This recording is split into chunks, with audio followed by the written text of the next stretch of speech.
सभी को नमस्ते जी। सभी एक बार मिलकर पवित्र गायत्री मंत्र का उच्चारण करें।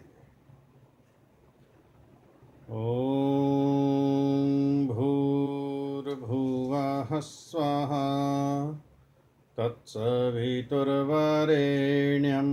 भर्गो देवस्य धीमहि धियो यो नः प्रचोदयात्।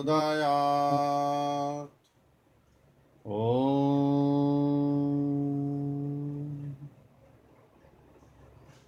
आज अष्टांग योग के विषय में हम विचार करेंगे। जैसा कि इसके नाम से ही स्पष्ट होता है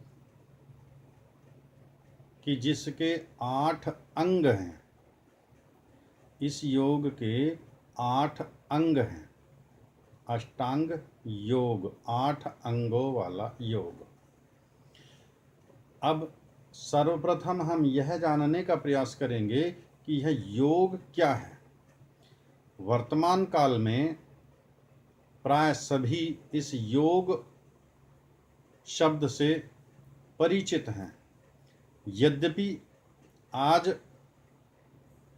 प्राय सभी इसको योगा कहकर पुकारते हैं। जिसे देखो कहाँ जा रहे हो, योगा करने के लिए जा रहा हूँ, मेरी योगा की कक्षा है, मेरे योगा गुरु हैं। इस प्रकार की बहुत सारी चर्चाएं हम प्रतिदिन अपने जीवन में सुनते हैं। वास्तव में योगा शब्द नहीं है, योगा हमने विकृत कर दिया है, और जो वर्तमान में हम देख रहे हैं वह योग भी नहीं है। योग शब्द कहाँ से आया है, क्या है यह शब्द योग? योग शब्द का अर्थ जोड़ना भी होता है। योग का अर्थ जोड़ना। 4 और 4 का योग कितना बनता है? 8। 3 और 3 का योग कितना बनता है? 6। इस प्रकार योग का अर्थ जोड़ना होता है। शास्त्र की भाषा में, दर्शन की भाषा में योग का अर्थ क्या है? योग शब्द कहाँ से आया है? हमारे ऋषियों ने मनुष्य जीवन को उन्नत बनाने के लिए, सुखमय बनाने के लिए, ईश्वर प्राप्ति के लिए वेदों पर आधारित 6 दर्शन शास्त्रों का निर्माण किया। 6 दर्शन शास्त्रों की रचना की। वैशेषिक, न्याय, सांख्य, मीमांसा, वेदांत और योग। अर्थात इन 6 में से एक दर्शन का नाम योग है, जिसके रचनाकार ऋषि पतंजलि हुए। तो ऋषि पतंजलि का ही यह योग दर्शन है, जिसके विषय में आज हम चर्चा करेंगे। जो वर्तमान में योग चल रहा है, लाखों करोड़ों का, अरबों का व्यापार हो रहा है इस योग के नाम पर। बड़ी बड़ी दुकानें चला दी हैं योग के नाम पर। लोगों को गुमराह किया जा रहा है, उनको भ्रमाया जा रहा है इस योग के नाम पर। वर्तमान में जो योग हम देखते हैं, जो समाज में प्रचलित है, वास्तव में वह गलत नहीं है, लेकिन वह योग नहीं है। उसमें समस्त शारीरिक क्रियाएं हैं, वह व्यायाम है, योग नहीं है। उससे शरीर हमारा हृष्ट पुष्ट बनता है, बलवान बनता है, सुदृढ़ बनता है, तो हम करें, उससे कोई हानि नहीं। किंतु उसको योग का नाम देना तो योग दर्शन को मिटाना है, योग दर्शन की हानि करनी है। यह एक महान शास्त्र है, जिसके विषय में हम जानने का प्रयास करेंगे। इस योग दर्शन में आत्मा की उन्नति के लिए, आत्मा के सुख के लिए प्रयत्न किया गया है। जिसको हम वर्तमान में देखते हैं, जो योगा की कक्षाएं चलती हैं, जो योगा का व्यापार चल रहा है, वह तो केवल शारीरिक व्यायाम है। शरीर को सुदृढ़ बनाने के लिए वह व्यायाम किए जाते हैं और करने चाहिए, अच्छी बात है। किंतु इस योग का संबंध आत्मा और परमात्मा से है।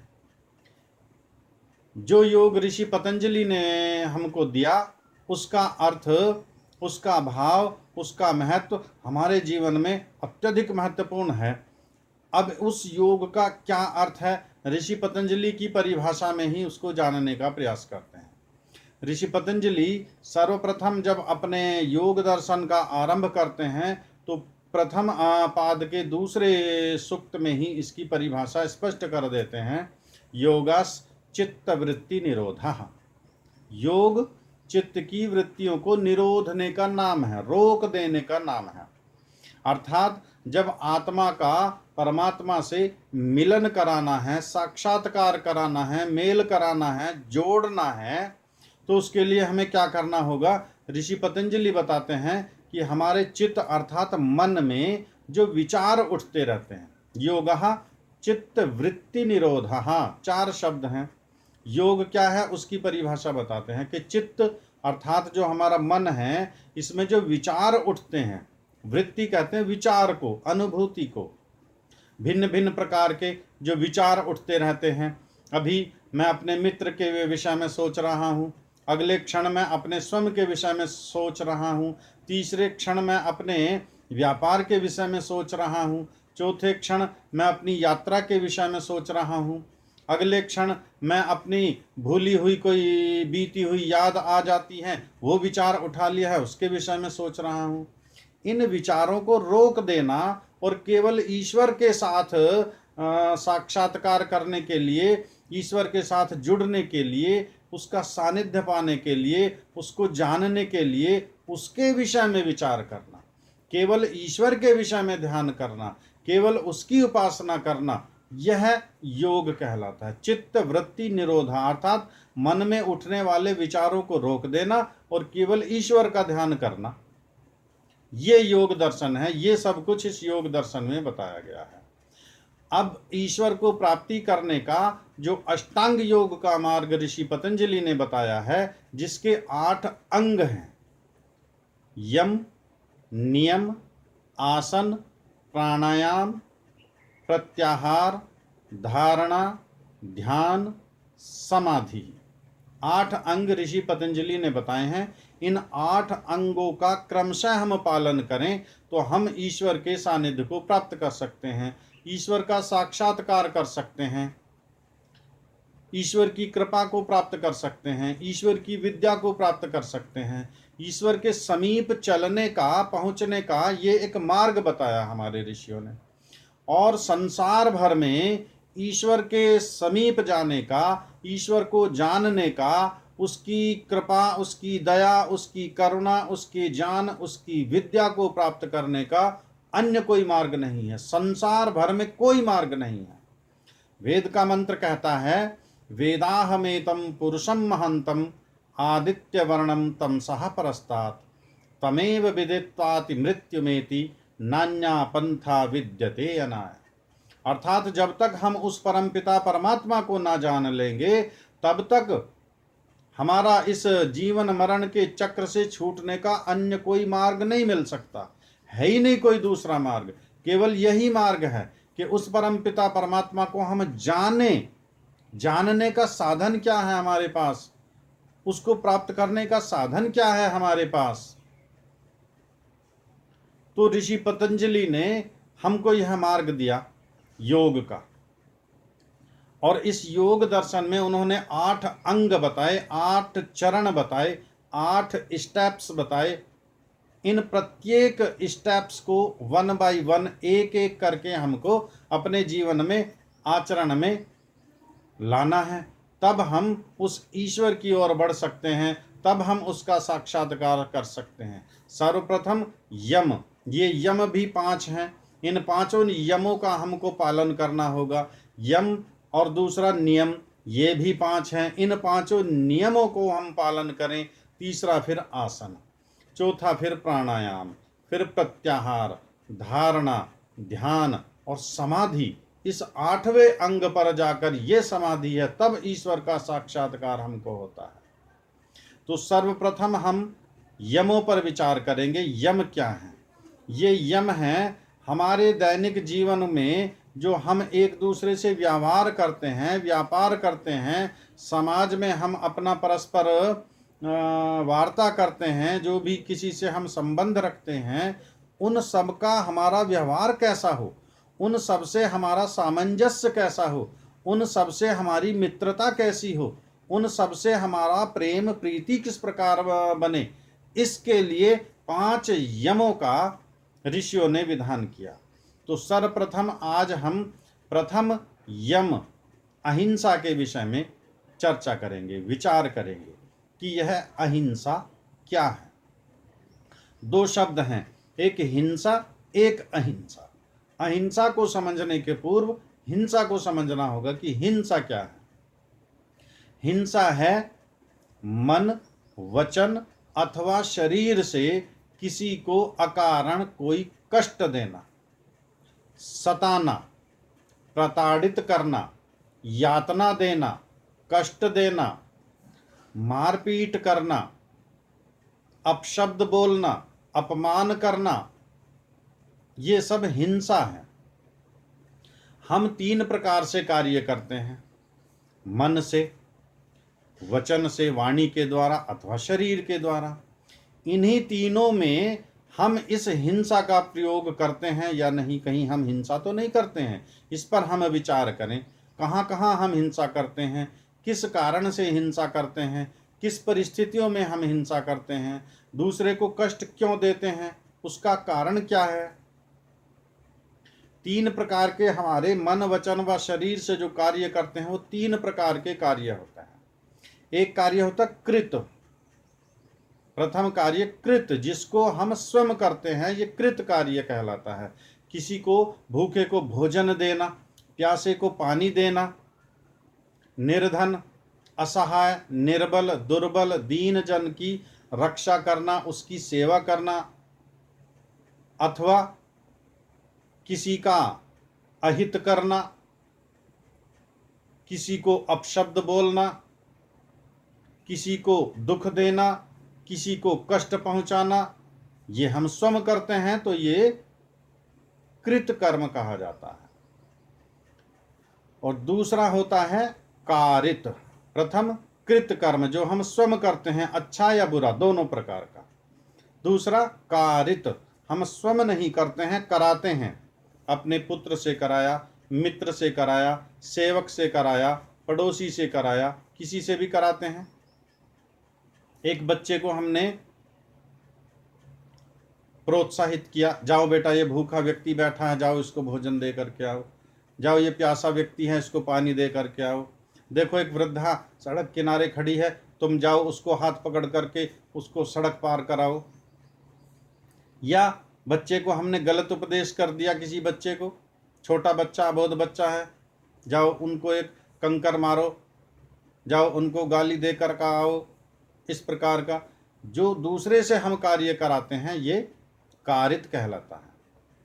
तीसरा अनुमोदित कार्य कहलाता है, अर्थात ना हम स्वयं कर रहे हैं ना किसी दूसरे से हम करा रहे हैं, किंतु हमारी उपस्थिति में जो कार्य हो रहा है, अच्छा अथवा बुरा, इस कार्य में हमारा अनुमोदन है, हमारी स्वीकृति है, इसको हम कहते हैं अनुमोदित कर्म।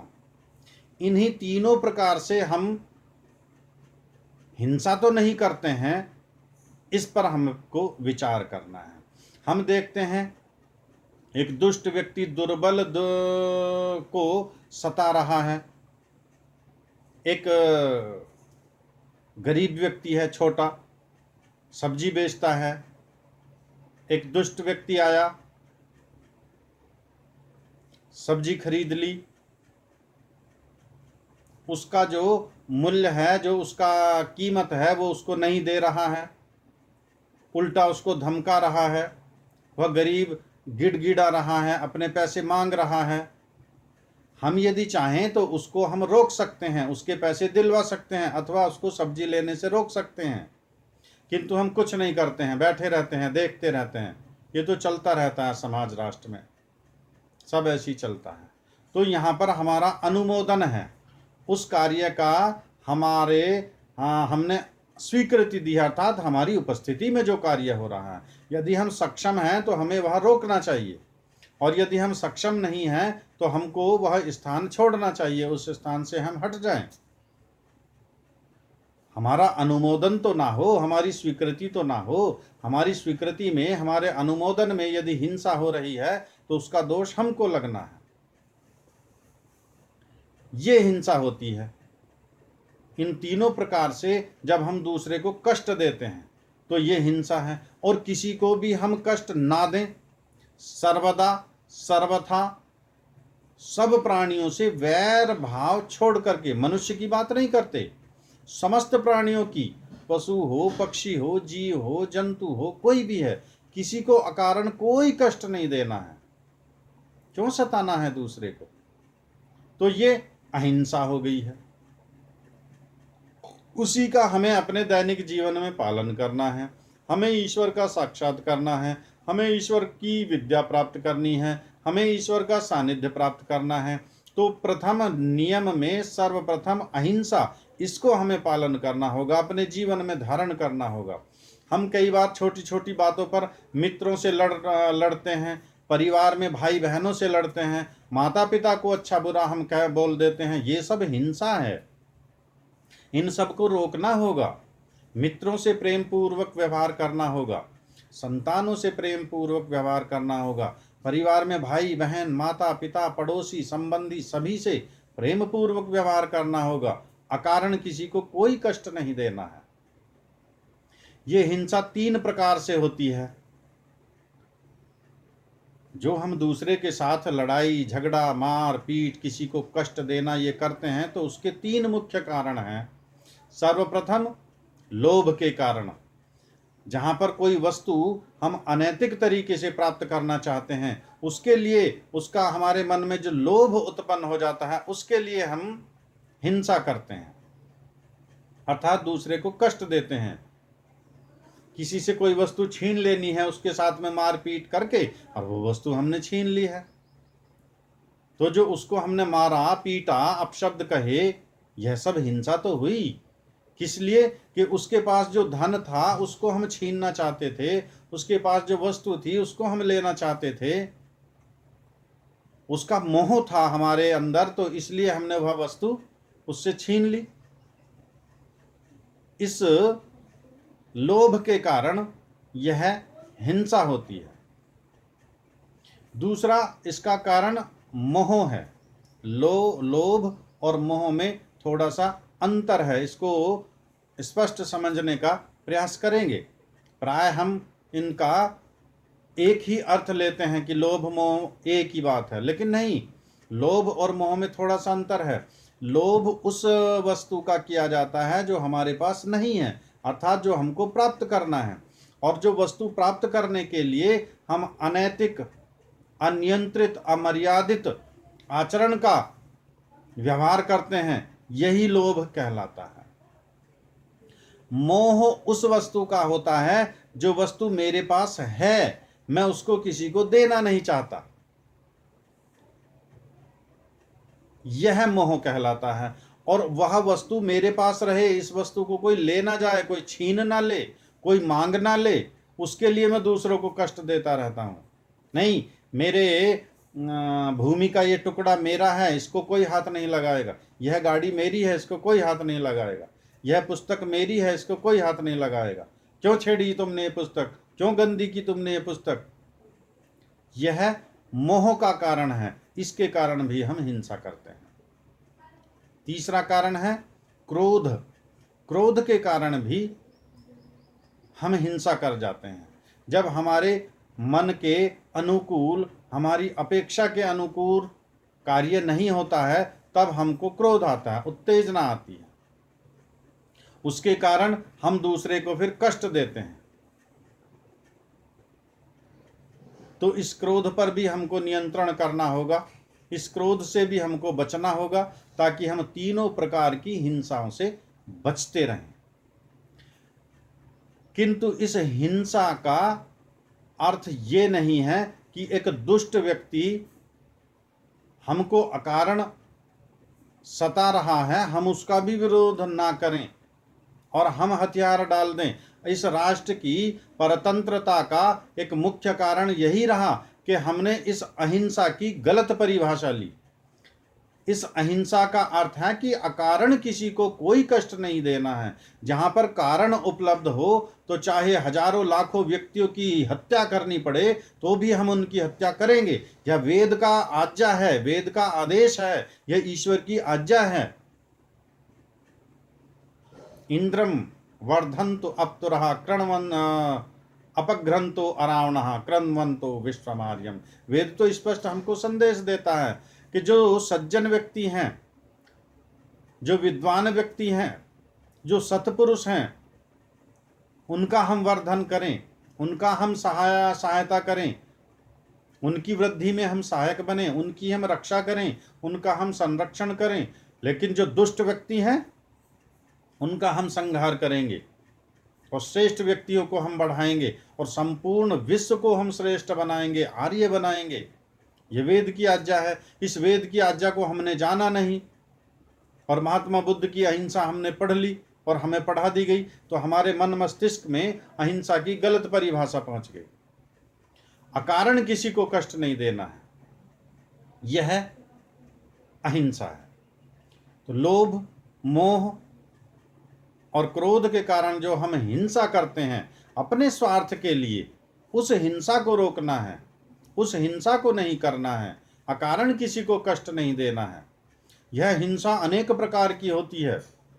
योग दर्शन में 81 प्रकार की हिंसाओं का वर्णन है और 81 के आगे भी असंख्य प्रकार की हिंसाएं हैं। जैसा संक्षेप में हम समझने का प्रयास करेंगे, 3 प्रकार के हमारे कर्म हुए, कृत, कारित और अनुमोदित। 3 प्रकार की हिंसा हुई, लोभ के कारण, मोह के कारण, क्रोध के कारण। अब ये कृत कर्म है। ये कृत कर्म 3 प्रकार से होगा, लोभ के कारण होगा, मोह के कारण होगा या क्रोध के कारण। तो 3 प्रकार की हिंसा हो गई। ये कृत कर्म है। ये कृत कर्म हम करेंगे लोभ के कारण, मोह के कारण या क्रोध के कारण। 3 प्रकार की हिंसा ये हो गई। ये अनुमोदित है, लोभ के कारण, मोह के कारण या क्रोध के कारण। 3 प्रकार की हिंसा ये हो गई। इस प्रकार ये 9 प्रकार की हिंसा हो गई। इस 9 प्रकार की हिंसा को फिर हम मृदु, मध्य और तीव्र अर्थात छोटा लोभ, उससे कुछ ज्यादा अर्थात मध्य स्तर का लोभ, एक तीव्र स्तर का लोभ, फिर इन तीनों में इसी प्रकार हम घटाते चले जाएंगे तो 9 गुना 3, फिर ये 27 प्रकार की हिंसा हो गई। फिर पुनः वहाँ मृदु, मध्य, तीव्र, फिर 81 प्रकार की हिंसा हो गई। और फिर नियम, विकल्प और समुच्चय के रूप में जब हम लेंगे तो अनंत और असंख्य प्रकार की हिंसाएं हो जाएंगी। नियम संक्षेप में समझ लेते हैं। नियम को, मेरा नियम है कि मैं केवल मुर्गा खा सकता हूँ, बकरा, अंडा नहीं खा सकता। ये मैंने नियम बनाया है। किंतु हिंसा तो फिर भी होती है। मुर्गे के लिए लोभ करूंगा, मुर्गे के लिए मोह करूंगा, मुर्गे के लिए क्रोध करूंगा। यदि मुर्गा प्राप्त नहीं होगा तो फिर क्रोध करूंगा। दूसरा विकल्प है, मुर्गा और बकरा में से एक का विकल्प, और चीज मैं नहीं लेता, केवल मुर्गा या बकरा। हिंसा तो फिर भी होगी, विकल्प में भी हिंसा होगी, या तो मुर्गे में हिंसा होगी या बकरे में हिंसा होगी। समुच्चय में जैसा आज चीन का उदाहरण हम सबके समक्ष है कि वो तो कुछ छोड़ते ही नहीं है। समुच्चय में अर्थात कुछ भी आ जाए, सब मांस भक्षण करना है। सांप हो, मछली हो, मेंढक हो, कछुआ हो, केकड़ा हो, कुत्ता हो, बिल्ली हो, बंदर हो, कुछ भी हो, सबको खाना है। ये समुच्चय की हिंसा हो गई। इन समस्त हिंसाओं को रोकना ही अहिंसा है। अकारण किसी को कष्ट ना देना ही अहिंसा है। इस अहिंसा का जितना जितना हम पालन करेंगे, जितना जितना इस पर हम दृढ़ रहेंगे, उतना उतना हमारा आत्मिक बौद्धिक विकास होता रहेगा, हमारी बुद्धि बढ़ती रहेगी, हमारा मन शांत, निर्मल, पवित्र रहेगा। तब हम उस परम पिता परमात्मा की ओर बढ़ सकते हैं। तो हम इस अहिंसा को समझें। अहिंसा का अर्थ कायरता नहीं है। अहिंसा का अर्थ नपुंसकता नहीं है। अहिंसा का अर्थ दुर्बलता नहीं है। हाँ, अकारण किसी को कोई कष्ट नहीं देना है। अपने निजी स्वार्थ के लिए, अपने लोभ मोह या क्रोध के लिए किसी को अनुचित दंड नहीं देना है, किसी को अनुचित सताना नहीं है। अपने स्वार्थ के लिए, अपने मोह के लिए, अपने लोभ के लिए, अपने क्रोध के लिए किसी को कष्ट हम ना दें।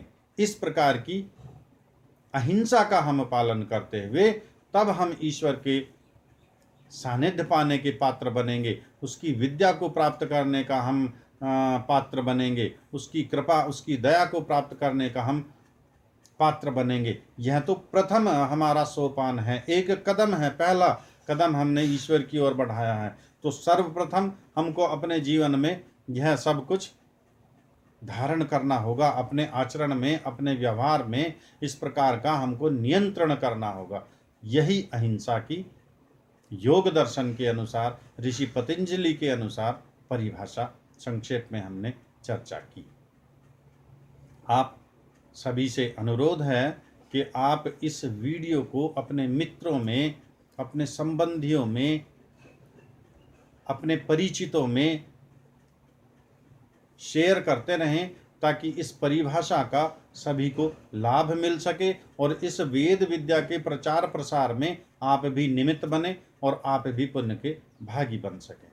आप इस चैनल को भी सब्सक्राइब कर सकते हैं, ताकि इसके अगले चरण वाली आने वाली वीडियो की सूचना आपको तुरंत मिल जाए और आप उसका लाभ उठा सकें।